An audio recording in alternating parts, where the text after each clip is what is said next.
Très souvent, à la fac, il y a beaucoup de matières. Et on se dit, ah, telle matière, je ne vais pas m'en sortir. Telle matière, je ne peux pas.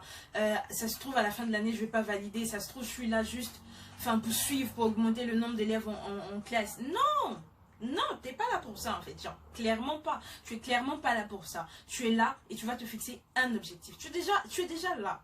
Chez les Ivoiriens, on dit, on est déjà né. Donc, tu es déjà là. Tu vas te fixer l'objectif et tu vas avancer dans cet objectif et tu vas l'atteindre. C'est ça. C'est ça.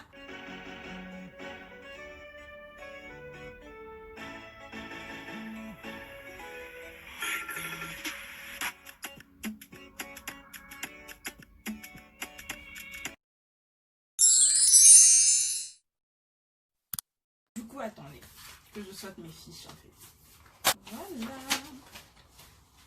C'est bon. Action. I'm so stressed. Oh my god.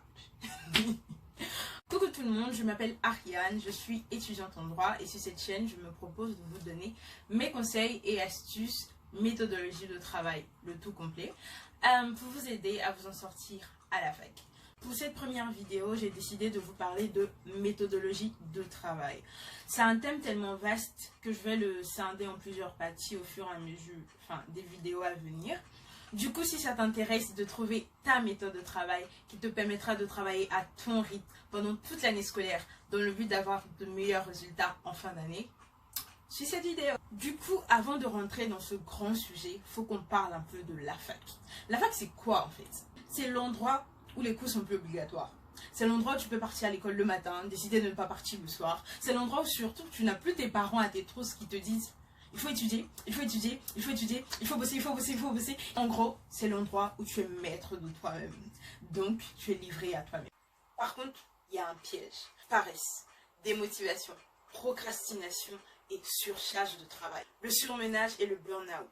Il y a beaucoup d'étudiants qui en sont victimes. La faute à qui? La faute à nous-mêmes. Parce qu'on ne sait pas s'organiser dès le départ. En fait, se construire une bonne méthodologie de travail commence par un point crucial. Se fixer un objectif. C'est très très important de se fixer un objectif. Pourquoi? Parce qu'on va adopter une méthodologie de travail pour arriver à un résultat donné. Si on ne sait pas à quel résultat on veut arriver, ça ne sert à rien de construire une méthodologie de travail. Ça ne sert à rien de travailler jour et nuit alors que tu ne sais pas ce que tu attends de toi, tu ne sais pas où tu veux aller, tu ne sais pas où tu veux te situer d'ici la fin de l'année universitaire, d'ici 2 ans, d'ici 3 ans. Il faut se fixer un objectif. Par exemple, cette année, je veux avoir minimum 12 de moyenne. C'est un objectif et tu vas te donner des moyens de l'atteindre. Et pour te donner ces moyens-là, tu vas commencer par quoi? Une bonne méthodologie de travail. Donnez-moi un amen. Une fois que notre objectif est fixé, on est bon. Qu'est-ce qu'on va faire? On va tout simplement prendre la plaquette de notre formation. On va regarder les coefficients des formations. Pourquoi? Parce que tout simplement, la charge de travail à fournir dans une matière à coefficient 5, 10 ou 15 ne sera pas la même que celle qu'on va fournir dans une matière à coefficient 2, 3 ou à coefficient 1 ou tout simplement une matière facultative. C'est très important de faire cette auto-évaluation de son programme d'études. Une fois qu'on a évalué cette charge de travail dans chaque matière, on va maintenant déterminer, comment je peux dire ça, on va déterminer son rythme de travail. Pourquoi? Parce que vous allez prendre une matière à coefficient 5 ou à coefficient 10. Une matière que de base, vous ne comprenez pas alors que c'est votre matière fondamentale.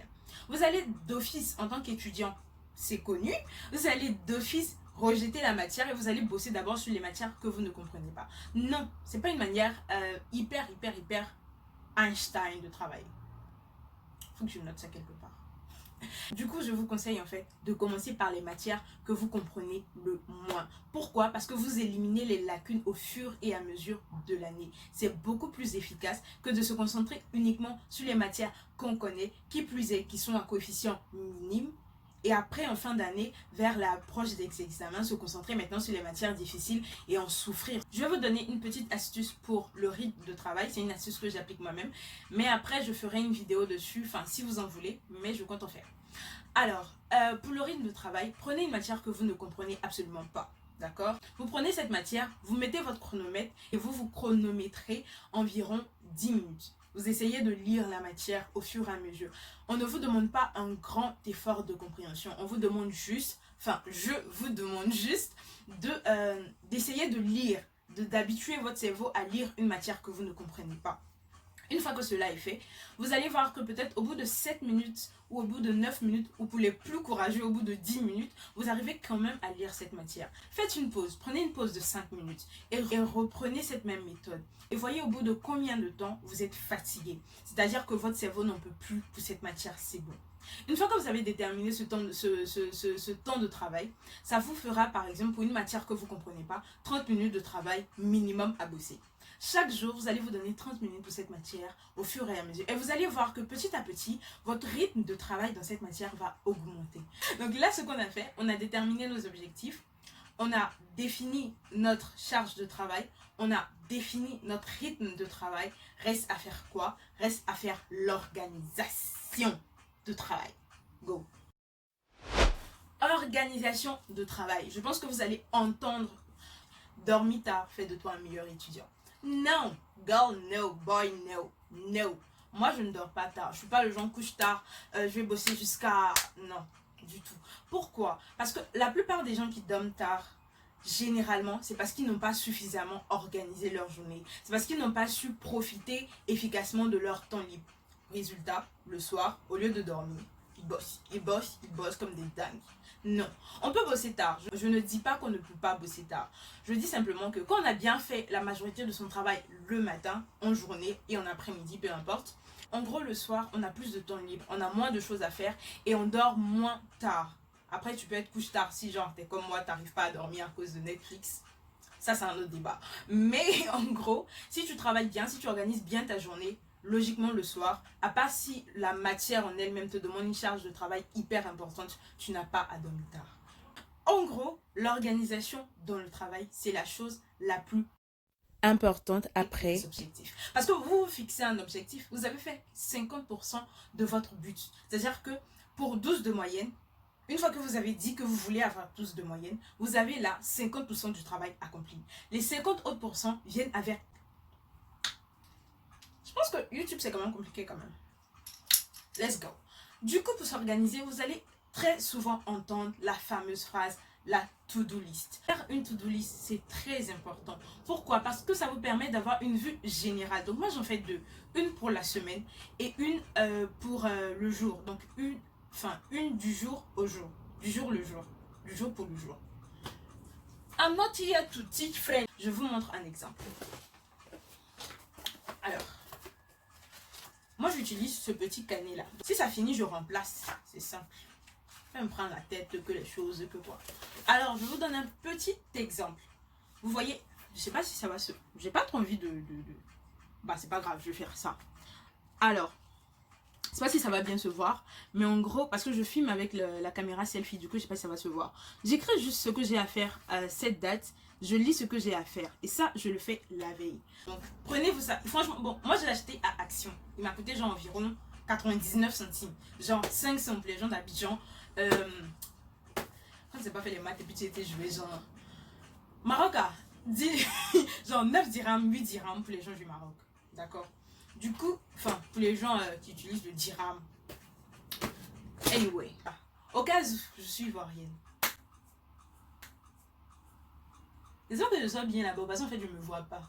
Hey. Autre chose très importante dans l'organisation, c'est d'éviter de faire plusieurs tâches à la fois. Je crois que les gens de l'Angleterre, là, ils appellent ça genre like multitasking. Multitask. I'm not here to speak English too. I'm here to speak French. Ok. Thank you. Évitez de faire plusieurs tâches. Pourquoi? En fait, faire la to-do list, ça vous donne non seulement une vue sur la semaine, une vue sur le jour, mais ça vous donne aussi, ça vous évite aussi, pardon, de faire assez de tâches à la fois. C'est-à-dire, ça vous évite de vous perdre dans la chronologie de votre organisation. Ça vous permet tout simplement d'être fixé, focus sur votre objectif de la journée, de la semaine, du mois, du trimestre, du semestre, de l'année, du millénaire. Donc, n'oubliez pas de liker cette vidéo si ça vous a plu, de vous abonner à la chaîne, de cliquer sur la cloche de notification pour être informé de nouvelles vidéos. J'ai oublié quoi encore dans l'affaire là. De partager la vidéo à vos proches si ça vous plaît. Et n'hésitez pas à commenter aussi. Et de me suivre sur Instagram. Genre, franchement, que yeah! Il y a que seulement que les filles d'Instagram ici là, on pense que les filles là ne font pas du travail, mais seulement que yeah, maman! Tu vas seulement réciter tout ça là. Bon, j'arrête. Sinon, les gens qui me connaissent dans la vraie vie vont plus prendre ma crédibilité là.